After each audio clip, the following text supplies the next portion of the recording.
sei se a altura da voz está boa, se precisa eventualmente de um microfone, se precisar. Senão a gente vai se comunicando aqui. Se ficar um pouquinho baixo o som, vocês me fazem um sinal para eu aumentar o tom da voz. Uma alegria poder voltar aqui a Brasília, estar com os amigos, com os irmãos da Sociedade Teosófica, num momento especialmente interessante, como se dizia aqui nessa abertura, por conta de estarmos às vésperas do centenário da Sociedade Teosófica no Brasil. A Sociedade Teosófica no Brasil iniciou suas atividades ainda no fim do século XIX, mas não ainda de um modo organizado. Ainda lá no fim do século XIX, falavam sobre teosofia, reuniam-se para tentar entender os ensinamentos teosóficos e buscar estabelecer uma vida que fosse talvez, como nós podemos dizer, uma vida que expressasse um viver teosófico. Ao longo do tempo, essas pessoas que começaram a se reunir, organizaram-se, formando grupos, lojas, até que num determinado momento um número de 10 lojas possibilitou oficialmente o surgimento da Sociedade Teosófica no Brasil. Estamos falando de um momento histórico de 1919. E hoje, em 2019, celebramos um centenário de teosofia viva no nosso país. Esse é um momento de olhar para o passado, reconhecer o presente que recebemos para aqui nos encontrarmos nesse momento, tendo a possibilidade de termos encontros teosóficos. E quando nós falamos em encontros teosóficos, nós falamos a possibilidade de estarmos juntos, nos reunindo para tentarmos compreender um pouquinho mais do que seja a vida, do que seja a existência humana, do que seja viver independente de existir, do que seja viver independente de existir. Talvez nós existamos e talvez nós consigamos perceber efeitos da nossa existência, mas não é necessariamente porque existimos que vivemos. Talvez vivamos numa perspectiva de estarmos sobrevivendo, ou dito de uma outra forma, estarmos talvez apenas e tão somente existindo, sem conseguir entender exatamente o que possa significar viver e sim nascer para a vida efetivamente. Quando nós temos a oportunidade, como temos hoje nesse momento, de realizarmos um encontro teosófico, nós temos a chance de nos despir de certezas e juntos tentarmos entender o que é a vida, porque entendendo o que é a vida, possamos talvez em algum momento abrir os nossos olhos, nossa mente e nosso coração para o que é ela em si, tornando-nos unos com a própria vida e expressando a beleza dessa vida através da nossa existência, que deixa de ser uma mera existência para ser algo que é a expressão pura de um mistério incompreendido que é a vida. Quando a gente chega à Sociedade Teosófica, a gente ouve que esta é uma sociedade que tem alguns objetivos, e os objetivos estão ali expressamente declarados. O seu primeiro e fundamental objetivo é formar um núcleo da fraternidade universal. Seres de sabedoria nos dizem que essa fraternidade é uma realidade, embora talvez aos nossos olhos, quando percebemos a fluência das relações sociais, das relações humanas, das relações familiares, a gente não consiga entender exatamente o que possa significar fraternidade e nem achar que a fraternidade possa ser uma realidade. Talvez a gente possa aprofundar um pouquinho essa ideia de fraternidade e descobrir que é possível ir mais além do que um conceito. E é possível, indo além dos conceitos, nos sentindo estimulados a tentar vivê-los, teosoficamente, de modo fraternal, entender efetivamente o que possa ser a fraternidade. E ao longo da nossa vivência, descobrir que isso vai ganhando dimensões mais amplas, que abrangem realmente todos os seres, humanos e não humanos. Ao lado do ideal da fraternidade, que se apresenta como um propósito ou objetivo maior da sociedade, nós colocamos também uma perspectiva de buscar compreender a verdade. Não necessariamente a verdade que se transforma em cada momento, mas a partir de um convite para a investigação, tentar entender se existe uma verdade última, uma verdade que perdura, independente das transformações que perpassam nossos seres. Uma verdade que não se altera porque alteram-se locais ou porque modificam-se eras e tempos. E se diz que nós podemos tentar entender o que pode ser essa verdade, sendo convidados a estabelecer um estudo comparativo de religião, ciência e filosofia, do que se produziu ao longo do tempo no Oriente e no Ocidente, tentando perceber que, para além dos conceitos culturais que nos apresentam uma forma de proximidade com o que possa ser a verdade, há algo que os une.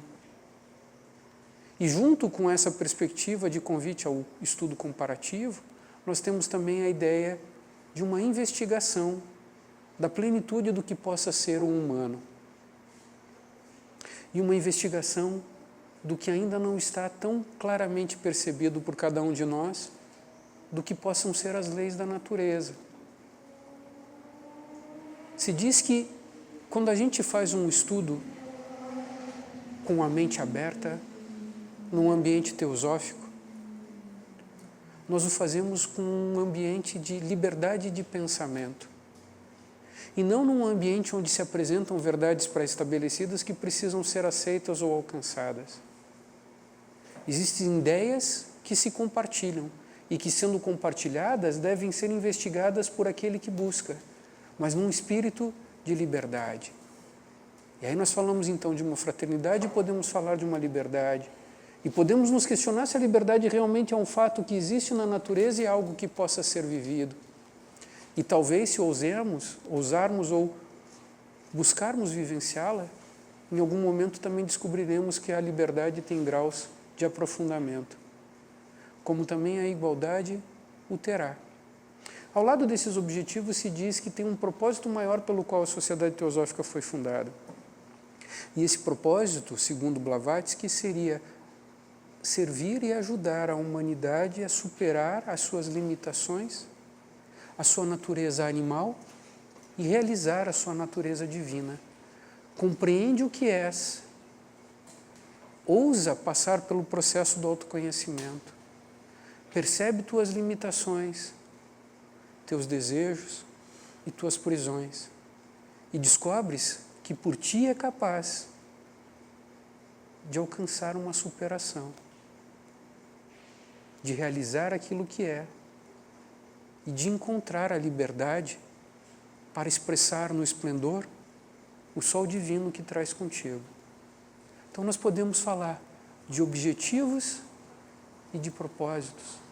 E nós podemos talvez ir além de um simples falar ou de um simples partilhar de conceitos, buscando estabelecer uma possibilidade de um viver. E encontros teosóficos, como eu dizia, que hoje temos a oportunidade de fazer a partir daqueles que, trazendo os ensinamentos teosóficos, possibilitaram que esse centenário se transforme numa realidade, são momentos para juntos olharmos para a vida, olharmos para dentro e descobrir efetivamente o que é a vida, quem nós somos e por que aqui nos encontramos. Blavatsky, como vocês sabem, deixa um legado enorme com muitos escritos, dos quais talvez o seu mais famoso é o conjunto de tomos conhecido como a Doutrina Secreta. A Doutrina Secreta, que em português vem traduzida em 6 volumes, na sua origem trata de 2 assuntos, em 2 volumes. Um deles dedicado à cosmogênese, à origem do cosmos, e um outro dedicado à antropogênese, à origem do ser humano. Em algum momento, Blavatsky diria que a origem do ser humano, ou a antropogênese, é, na perspectiva microcósmica, a expressão daquilo que acontece com o surgimento dos universos. O surgimento do humano é a expressão diminuta do que significa o surgimento do universo. Universos surgem de uma fonte incompreensível, se expandem e se diluem, retornando para o ponto de onde vieram, num processo infinito que está além daquilo que nós conseguimos conceber como tempo e como espaço. Blavatsky nos apresenta, como vocês sabem, ao tratar da cosmogênese, as suas proposições fundamentais. E ao tratar das suas proposições fundamentais, elas nos traz primeiro a ideia de um princípio imutável, de um princípio que não se transforma, de um princípio que não se altera, de algo que está além do ser. Nós falamos de viver, falamos de existir, podemos falar de ser. Quando Blavatsky fala desse princípio, ela está falando de algo que está além da ideia de ser. O que vem antes da ideia? O que vem antes da palavra? O que vem antes do tempo? Se tempo não há? O que possibilita o ser sem ser? Que se mantém durante toda a expressão do ser e que segue inalterado quando o ser cessa e quando todos os seres retornam para aquilo que não se compreende. Blavatsky fala que esta realidade transcendente de tempos em tempos se expressa, se manifesta, vem à existência. Depois de 7 eternidades, despidas ou nas suas sempre invisíveis vestes, eis que de repente aquele princípio incompreensível começa a ter um vislumbre para despertar para um novo dia, até que esse novo dia faça-se luz, ou o verbo comece a ser audível, soar e ser percebido. Disse que antes de o verbo poder ser percebido e da luz poder ser vista, algo precisa acontecer, porque algo precisa conter o que não tem forma. Mas nesse processo, a sua segunda proposição nos diz, existe uma manifestação e um recolhimento. E a terceira proposição nos diz que nesta manifestação, em que nós conseguimos, mais do que perceber, fluir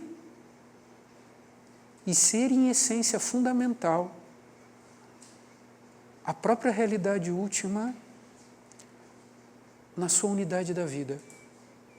A manifestação é, na realidade última, a unidade da vida, que tudo contém, sem nenhum tipo de distinção. Isso é a manifestação ou o ponto que surge no centro do círculo, que num instante seguinte de ponto faz-se tríade, passando por uma linha, criando um plano, e a partir de uma perspectiva de ser e não ser, com um ponto que a estabelece, fazendo então a trindade, tudo se expressa em miríades de formas, em miríades de planos, em miríades de reinos, em miríades de seres que preenchem o vasto infinito que abrange todas as moradas desse universo ainda não compreendido. E quando Blavatsky nos traz a sua terceira proposição, ela nos diz, existe uma identidade fundamental de todas as almas com a alma cósmica universal. E a partir dessas proposições ela nos fala de uma cosmogênese, de um surgimento de um cosmos, em algo que não tem início e que não tem fim, mas que possibilita um movimento na eternidade, juncionando para além da nossa ilusão dual, espírito e matéria, naquele que é, e antes do que aquele que é, naquilo incompreensível que possibilita o que é vir a ser e recolher-se no nada. Vão se falar de todas as instâncias de Dzyan, nesse livro perdido que nos apresenta a cosmogênese. E depois Blavatsky começa com uma antropogênese, também nos apresentando 3 proposições, que nessa parte nos diria, em largas linhas, o seguinte: 7 grupamentos humanos têm sua evolução concomitante em partes distintas do globo, no qual nos encontramos e que denominamos Terra. e que os gregos chamavam de Gaia, ela traz uma segunda proposição e nos diz que para aquilo que é humano, o que ela chama de um corpo astral, que seria um padrão energético, que numa literatura subsequente talvez pudesse ser mais percebida como uma perspectiva etérica, precede o que nós temos como uma estrutura orgânica física. Então, no surgimento do humano, o padrão energético, a forma da forma, precede a forma que se expressa como humana. E vem uma terceira proposição também, na antropogênese, em que Blavatsky nos diz que o humano, ou o ser humano, é o primeiro dos mamíferos que surge neste planeta. O mais antigo. O que precede todas as outras formas animais que não são humanas e que podem se alcançar numa estrutura evolutiva como animais mamíferos. Mas a gente está falando um pouco de mito.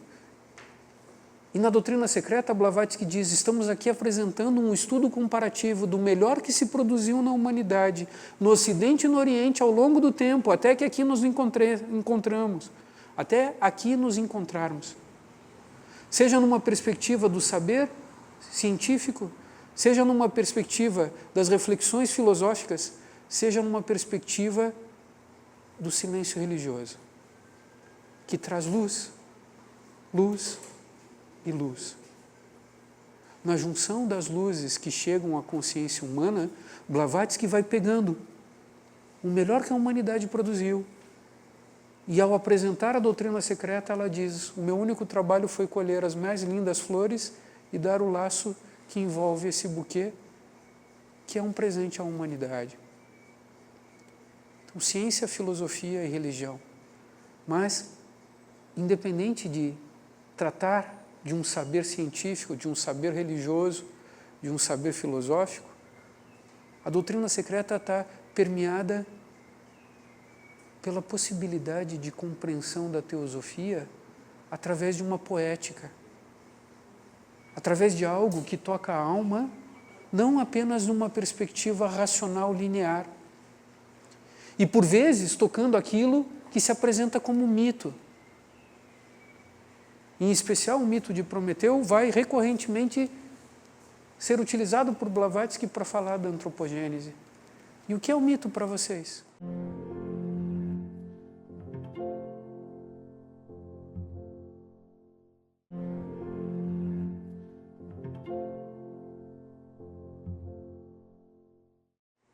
O que é mitologia?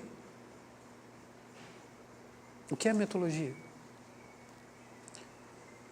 Que talvez preceda a religião que se institucionaliza, mas que não precede o que seria uma mente religiosa, ou uma religiosidade.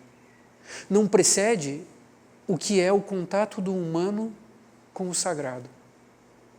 O que é o sagrado? Que vai se perdendo e que cada vez mais distante fica de nós quando a gente pragmatiza a vida, em que a gente apenas tenta compreender a vida pela sua externalidade. O que é o sagrado? Talvez a gente viva um momento em que estamos extremamente alijados do sagrado e do contato com o sagrado. Quando a gente fala do mito ou fala de uma mente religiosa, a gente está falando de uma comunicação de coração com coração, de uma comunicação de alma, que não necessariamente depende de palavra, como a gente institucionaliza o uso da palavra, como a gente academiza o uso da palavra. É curioso que Blavatsky, talvez num dos seus últimos escritos, dedica uma das suas obras àqueles que ela diz seriam os poucos verdadeiros místicos que há na sociedade teosófica. E ela apresenta também trazendo daqueles escritos antigos, a partir dos quais ela nos traz a cosmogênese e a antropogênese, nos livros de Dzyan, no que ela traz como sendo a voz do silêncio, a voz que está além do som, a voz que toca a alma, A voz que une coração e mente e que nos possibilita uma aproximação com o sagrado, para que juntos a gente tente entender o que é a vida e aonde nós estamos e quem somos nós. Não nos conceitos, não nos esquemas didáticos aristotélicos, não nos arquivos que nossa mente estabelece para a gente dizer isso é humano, isso é animal, isso é vegetal, isso é mineral, isso é angelical. O que está para além dos esquemas? Será que a gente tem a possibilidade de se encontrar como irmão e como amigo para falar da vida? Sem querer chegar num lugar e sem querer expressar erudição, sem querer afirmar as nossas certezas, mas simplesmente partilhar o espanto que a gente tem no momento em que percebe o sublime, quando está conectado com a imensidão do mundo. Talvez cada um de nós tenha momentos vagos na nossa lembrança, e esses são momentos que estão no tempo, não é mais realidade, mas que podem talvez nos fazer voltar a lembrar de instantes em que parece que o tempo para. Quando a gente está com amigos, olhando as estrelas, sem preocupação se hoje é sábado, domingo, feriado ou segunda. Só está. Só está. E estando, pode partilhar algum tipo de percepção. Quem de nós não teve a oportunidade de estar com amigos em volta de uma fogueira e Prometeu se diz que é aquele que nos traz o fogo? Só para sentir o calor. E, entre aspas, jogar a conversa fora. Curioso que uma pessoa que passa de modo bastante interessante pela sociedade teosófica, que mexe com as estruturas e nos apresenta o que é a teosofia, sob seus olhos, complementando também aquilo que a gente conseguiu em algum instante perceber olhando num buraquinho de fechadura, tentando entender o esplendor de uma vida sem limites. Foi Krishnamurti. E Krishnamurti, quando vai conversar, ele se apresenta não como um instrutor ou como alguém que vai ensinar. E isso é uma tônica de um encontro teosófico. Ele se apresenta como um amigo. Como um amigo que vem para conversar. E o curioso é que quando ele senta com a gente para conversar, ele diz assim, olha, me dá a mão e vamos fazer um passeio no meio do bosque para falar sobre a vida, para falar sobre a morte, para falar sobre o medo, para falar sobre a dor. Não trazendo os nossos conceitos, as nossas verdades, as nossas memórias, as nossas certezas, mas para estar ali agora. Quando a gente fala de mito, a gente está falando de um momento em que a mente religiosa, em que a mente presente, em que a mente constante, ela senta e se assenta para em silêncio contemplar o infinito e sentir a força e a beleza desse momento. Os antigos tinham momentos de contemplação e de silêncio. Quando a gente fala de mito, a gente está falando de uma tentativa de compreender, além das palavras, eventualmente usando metáforas, símbolos, imagens de coisas que escapam da capacidade de compreensão racional do ser humano. Nós, racionalmente, temos uma mente que funciona e que nos permite nos perceber como seres no tempo e no espaço. de nos percebermos como pessoas que cumprem determinadas tarefas na nossa vivência, que se percebem como parte e não conseguem entender a fonte da onde emana toda a vida, que nos percebemos, porque aí estamos todos, como seres no tempo, sem conexão com a fonte da unidade da vida. A mente analítica percebe a parte, entende a parte. As tradições dizem que o percebimento da parte e o esquecimento da nossa origem produzem a ignorância, que é o primeiro grilhão que nos mantém cativos nesse mundo ilusório. Um mundo ilusório, não porque relativamente não existe, relativamente ele existe. E relativamente existindo, ele nos chama para o cumprimento de muitas obrigações, assumidas ao longo do tempo, que sendo assumidas, nos permitem voltar a tentar olhar para nós mesmos.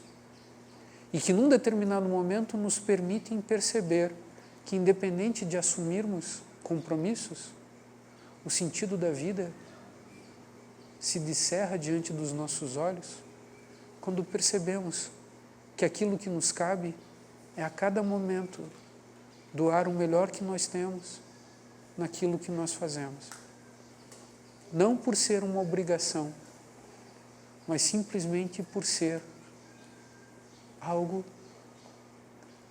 que é a própria vida. A vida é doação. Nós tentamos receber muito dela e recebemos.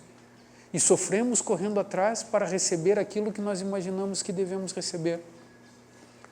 Quando a gente para, sem deixar de cumprir o que nos cabe, e apenas está presente, talvez a gente perceba que presente tem coisas que a gente pode expressar.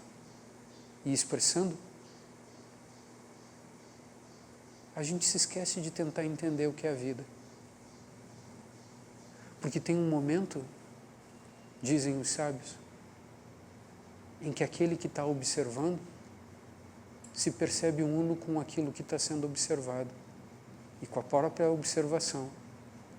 Em que aquele que está buscando percebe que é um com aquilo que é buscado e com a própria busca. Então não faz sentido, num determinado momento, se indagar o que é a vida, quando a gente é uno com ela. Isso é um momento. E Krishnamurti nos convida, vem. Rumi nos convida, vem. Rumi vai dizer, vem que eu vou te mostrar onde essa dança leva. Se isso te interessa. Essa dança de manifestação e de recolhimento, de vida e de morte, de ser e de não ser, que talvez além das dualidades, fazem o que é o mistério da vida. Então para, silencia, contempla, e quando contempla, descobre que você está olhando para dentro. E olhando para dentro, você descobre que tem uma unidade em tudo aquilo que a gente traz, em tudo aquilo que a gente vê.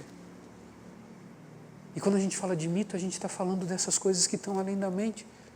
Quando a gente fala de mito, a gente está falando de onde veio o mundo e o que é o mundo, de onde nós viemos e o que nós somos, o que é a alma humana, como o ser humano surgiu. E os mitólogos que tentam entender o mito, e a mitologia, que é a coletânea desses mitos, nos fazem ficar assombrados quando a gente percebe que a mitologia escandinava reproduz, de um modo culturalmente apropriado, o que os gregos apresentavam, e também o que os egípcios apresentavam, e o que vai estar numa mitologia indiana, e o que vai estar numa mitologia de povos tradicionais aqui da América.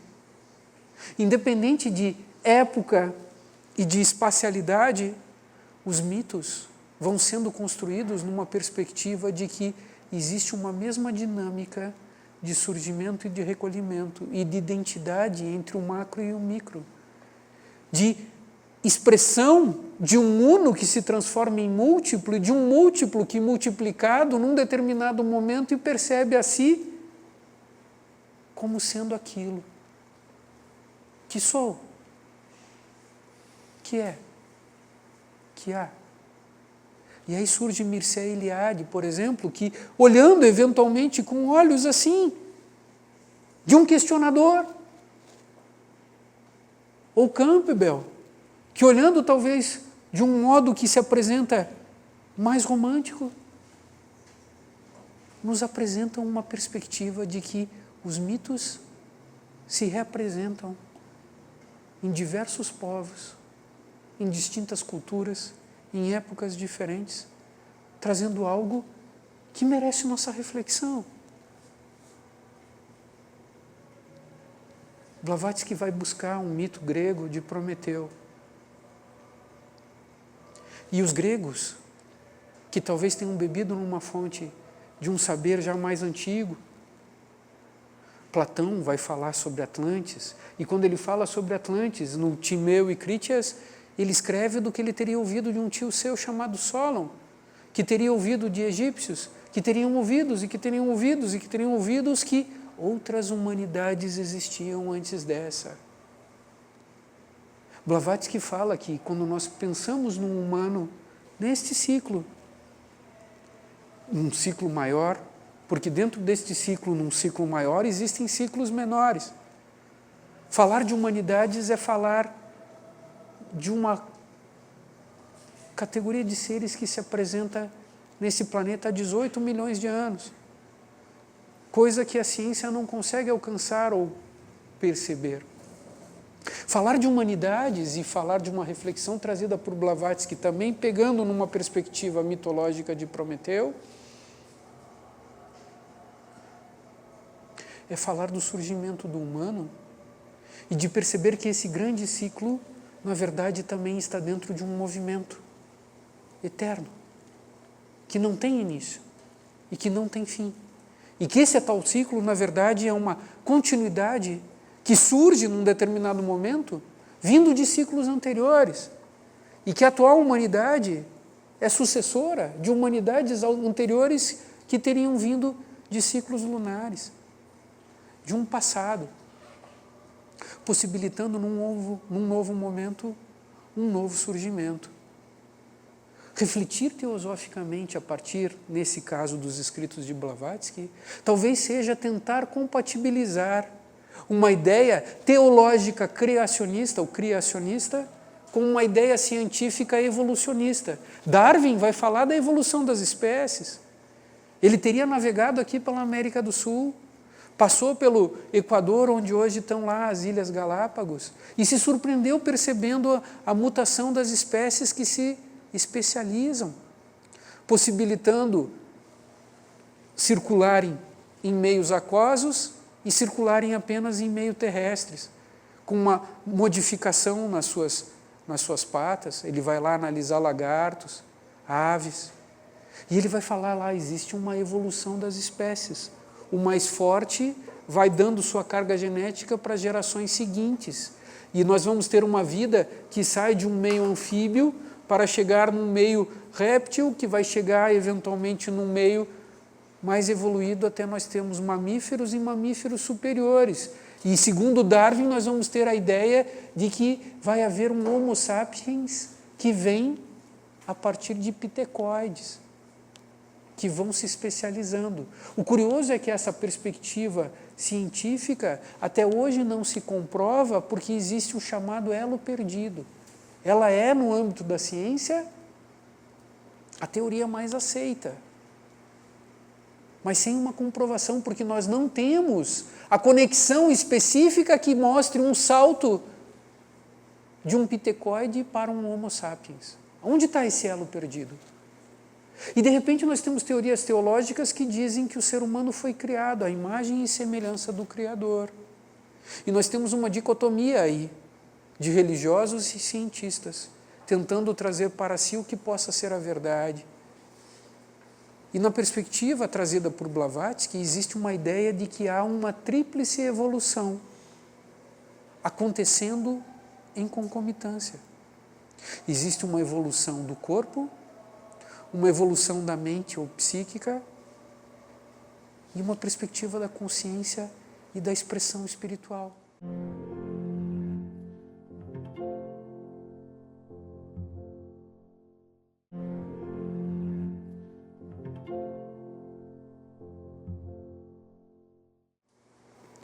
Os antigos, no perspectiva não tão antiga, mas medieval, diriam que nós somos corpo, alma e espírito. De repente, de corpo, alma e espírito, nós podemos perceber que um corpo se expressa como um composto orgânico e como um padrão energético. E nós podemos perceber que entre esse corpo exposto e com um padrão energético, nós temos um elemento que Platão chamava de uma alma irascível, de desejos, de emoções, de sentimentos. E nós também vamos perceber que esses compostos vão se conectar com algo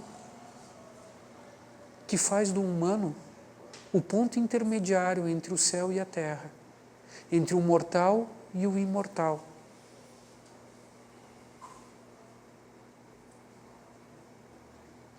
E talvez a gente possa chamar isso de alma, ou talvez a gente possa chamar isso de mente, ou talvez a gente possa chamar isso de psique, que está num processo evolutivo, ligando com aquilo que nós não compreendemos. Blavatsky vai dizer que nós temos uma alma divina, que depois o linguajar teosófico vai apresentá-la como Buddhi, ou búdica, e uma alma humana, ligada com os princípios mais densos, ou animais, Kama. Blavatsky fala que tem um jogo que ora chama a alma ou a mente manas para Kama, aí nós vamos ter um Kama manas, e vivemos movidos pelo desejo, escravo das nossas necessidades. Blavatsky vai dizer que o ser humano é filho da necessidade e escravo dos seus desejos. Essa é a mente ou a alma presa nos grilhões da ignorância, tentando ter o que ela imagina que deva conquistar. Esse é o combustível que nos faz andar pelo mundo, descobrir o mundo, alcançar as coisas com as quais nós sonhamos, realizar todas as nossas expectativas e descobrir o dia seguinte que segue-se a fruição do desejo. E descobrir que aquilo que dá causa ao desejo não tem fim, que ele se renova, e se renova, e se renova. Blavatsky diz que essa alma, ela pode ser uma alma iluminada pelos princípios superiores ou divinos, que chegam ao humano, e diz que é possível uma conexão entre Buddha e Manas. E depois nós vamos ter a ideia de um espírito incompreensível, o Atma, que ora está focado naquilo que é o humano, sendo talvez o pináculo do humano, ora está como sendo também um mesmo ponto axial, que é a expressão do divino. Então nós temos um divino incompreensível, que da sua incompreensão absoluta faz-se incompreensão que nos instiga a compreendê-lo. Então é um Deus não manifestado, um divino imanifestado, que se faz manifesto e que, sendo manifesto, põe de si na própria manifestação. Eu não sei se a gente consegue perceber, mas entre o não ser e o ser, ou entre o zero e o um, entre o nada e o todo, na verdade tem três. Como assim? Porque isso que nada é, põe-se nisso que tudo é. E o movimento de pôr-se é a junção de uma trindade que não se percebe no dual, mas que nunca deixou de ser una. Essa é a Trindade. E uma parte da Trindade divina é um princípio que está no humano sem nunca ser humano. Numa das cartas de sabedoria, os mestres que inspiram a fundação desta sociedade dizem: Buddhi e Atma nunca foram humanos. Estão além da humanidade. Mas são princípios que chegam como polo de iluminação e como vontade inquebrantável de expressar a essência que trazemos conosco. E há uma outra passagem bastante curiosa nessas cartas dos Mahatmas em que eles dizem que o ser humano é o único agente livre na natureza. Só que existem princípios mais densos na humanidade, a própria humanidade, que é a mente, e princípios supra-humanos, que chegam naquilo que nós somos. Então, assim, a antropogênese começa nos dizendo que nós, humanos, somos seres poligênicos. Nós temos muitas origens, uma poligenia. E, de um modo alegórico, começa-se dizendo que nós somos filhos da mãe branca e do pai amarelo. O que vem à mente de vocês quando se fala isso? Nós temos talvez um princípio lunar da mãe branca e um princípio solar do pai amarelo. E somos filhos dessa terra, que deu de si os seus compostos. A terra, ou Gaia, de quem nós somos filhos, nos dá um composto orgânico. A Lua nos dá o padrão energético que precede esse próprio composto orgânico. E de repente se diz: mais do que isso eu não posso dar, porque eu não tenho. E nós estamos falando de algo que está no humano e que nos faz humanos, ou pensadores, ou humanas, ou a mente, ou o fogo divino, que ao longo do tempo vai ser nos dado por aqueles que seriam os pitres, os pais, ou os deuses, ou os anjos solares. Então nós vamos ter os pais, os pitres, os anjos da lua, que vão nos dar uma parte instintiva, que retém e que mantém, que dá coesão.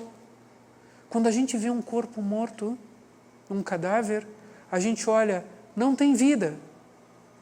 Os nossos olhos não conseguem perceber vida, mas todas as células continuam vivas. Existe uma atividade de outros seres que usam desse corpo como sua morada. Como algo incompreensível, usa desse corpo, através de cada um de nós, como sua morada, a consciência humana, a mente humana, esse princípio de individualização, ou a alma. No momento que nós vemos um desencarne ou a morte, disse que rompe-se um cordão de ligação entre esse princípio com esse composto orgânico. Mas os nossos olhos chamam de morte uma coisa que tem vida, mas tem vida nas partes e não vida coesa à comunidade. Quando nós falamos de um princípio instintivo, quando nós falamos de um princípio lunar, nós estamos falando desta coesão, disto, que nos faz animais. Algo além de sermos meros animais, ou meros animais instintivos, nos faz como seres dotados de uma autoconsciência ou humanos. O que é isso? O tempo não chegou. Quando Blavatsky escreve sobre a cosmogênese, ela diz que o ser desperta das sempre invisíveis vestes. Mas embora ele tenha despertado e essa vontade esteja ali presente, não existe a ri para o conter. Não havia a ri para conter a expressão do divino no espaço. Ou, dito de uma outra forma, não haviam os Dianchohans, os anjos, os arcanjos ou os Elohims. Ainda não vieram, como construtores passíveis de conter o esplendor divino e produzir moradas, planos, para que as mônadas os habitem. Não havia a ri para o conter. Há que se passar um tempo para que os construtores surjam e contenham esta amorosidade, este poder divinos, esta sabedoria divina, para expressá-lo em todo o espaço. E assim acontece quando nós falamos do humano. Surge a forma. Para surgir a forma, mas vão ter o que Blavatsky chama nos seus primeiros ciclos as raças sem mente. A primeira raça, o primeiro ciclo, o primeiro grupamento humano hiperbóreo, o próprio planeta ainda está numa efervescência em que sequer nós temos matéria física para palpar. Esses são nascidos de si, sem morte, e que vão dando nascimento para si, até que um segundo grupamento surge e se conhece como um grupamento de um ciclo etérico. O padrão energético surge. Esse corpo lunar vai surgindo, instintivo, os filhos do suor. A sua reprodução é por exudação, por cissiparidade. Eles vão se dividindo como amebas. Eles são chayas ou bhutas, na linguagem trazida por Blavatsky. Eles são sombras, ou meros seres instintivos ainda não dotados da mente. Até que num determinado momento um novo ciclo surge, uma nova iniciação em grandes ciclos está prestes a ocorrer. E o surgimento de uma humanidade se aperfeiçoaria, dotando então aqueles seres de uma possível mente. Disse que a mente tentava vir com esses pitres solares, mas ela vinha e ia, porque não tinha uma energia que pudesse recebê-la e mantê-la. Ele descia, não se estabelecia e ia. Ele quem? Ele quem? Pitres solares, Agnishivatas, Varishades. Que seres são esses? Deuses! Deuses que realizaram sua humanidade, realizando sua humanidade, se tornam livres, e livres fazem o voto de permanecer auxiliando aqueles que no tempo em ilusão estão, e que dentro do seu voto de auxílio, de abdicar de um paraíso ou de um nirvana, se aprisionam na matéria e na matéria caem para dotar o humano de um fogo divino, de um fogo cósmico. Os senhores da chama, seres de altíssima evolução, seres libertos, que embora libertos fossem, caem de novo da matéria para expressar no micro o fazer-se à imagem e semelhança de Deus naquilo que é humano. Prometeu, com seu irmão Epimeteu, recebeu uma missão: produzir os animais na terra. Epimeteu, seu irmão, construiu todas as formas animais. A um animal ele deu garra, a outro ele deu asa, a outro ele deu presas, astúcia. E de repente chegou o último animal, que era o humano. E o que nós vamos dar para o humano? Não tem nada, ele é feito de barro. Aí Prometeu foi lá no Monte Olimpo e trouxe o fogo da mente e fez dos humanos seres imortais, como eram os imortais do Olimpo. Zeus ficou brabo com aquilo. Não queria que os homens fossem imortais. Vai lá e manda tirar o fogo da mente. A mente está chegando na terceira raça ou no terceiro ciclo lemuriano. Vem e não fica, vem e não fica, vem e não fica. Tira a mente. Mas Prometeu insiste e pega de novo o fogo da mente, o grande amigo da humanidade, e traz de novo para os seres humanos. E por conta disso, vai ser condenado a ficar preso no Cáucaso, sendo mordido por um abutre que toda manhã ia lá e comia o seu fígado. E ele, sendo um imortal, tinha o seu fígado reconstruído para que o abutre fosse lá e comesse o fígado de novo. Isso está simbolizando a humanidade, presa nos nossos desejos, que são insaciáveis. Nós nos matamos, nós queremos, nós renascemos, e aí estamos. Disse que Prometeu ia ficar preso, mas não por toda a eternidade. E ele permanece lá, até que Hércules resolve ir lá como um herói, nós, e superar a nossa limitação para poder desagrilhoar e ver-se de novo livre. Curioso é que Zeus estimulou Epimeteu quando viu que era irreversível a entrega do fogo da mente à humanidade, a trazer um presente para nós. E Epimeteu resolve trazer o presente daquela que é a sua esposa Pandora. Prometeu tinha dito, olha, é melhor não abrir essa caixa, é melhor que esse presente não seja dado. Mas Epimeteu deu e Pandora abre essa caixa e traz todos os sofrimentos, angústias e problemas que chegam à humanidade. Quando ela vê aquilo tudo acontecendo, ela fecha rapidinho aquela caixa e diz que lá fica presa a única coisa que segue lá, que é a esperança. E embora nós vejamos um mundo de iniquidade, de tristeza e de sofrimento, algo nos diz que, conectados com o sagrado, em um dado momento, poderemos realizar esse nosso fogo divino e tornarmos-nos Deus, como Prometeu o fez. Hoje, vivemos como Epimeteu, sob o desígnio da causa e do efeito ou do karma.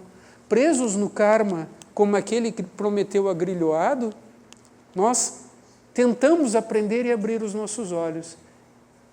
Na doutrina secreta, Blavatsky, como fecho nessa exposição, nos diz que existe um mistério enorme por trás do que é a plenitude do humano e do poder criativo do qual nós somos dotados. E que quando a gente conseguir ir além disso, de um modo mais profundo, entendendo o que significa o poder criativo, não apenas numa procriação material, talvez haja um momento em que esta humanidade e este globo estará todo pleno de uma geração de Cristos e de Budas. E que talvez através de nós, que ganhamos a possibilidade de receber um conhecimento teosófico, isso possa, ao longo do tempo, se transformar em realidade. Que possamos perceber nossa natureza divina e todo esse poder criativo que está no coração de cada um de nós, na mente de cada um de nós. E que, descobrindo isso, agindo com um coração e mente unos, nossas palavras e atos sejam realmente atos e palavras que são emanados de um princípio uno universal, transformando nossas existências em vida e transformando um mundo não em algo existente, mas um mundo que é a expressão desta vida una. Paz a todos os seres.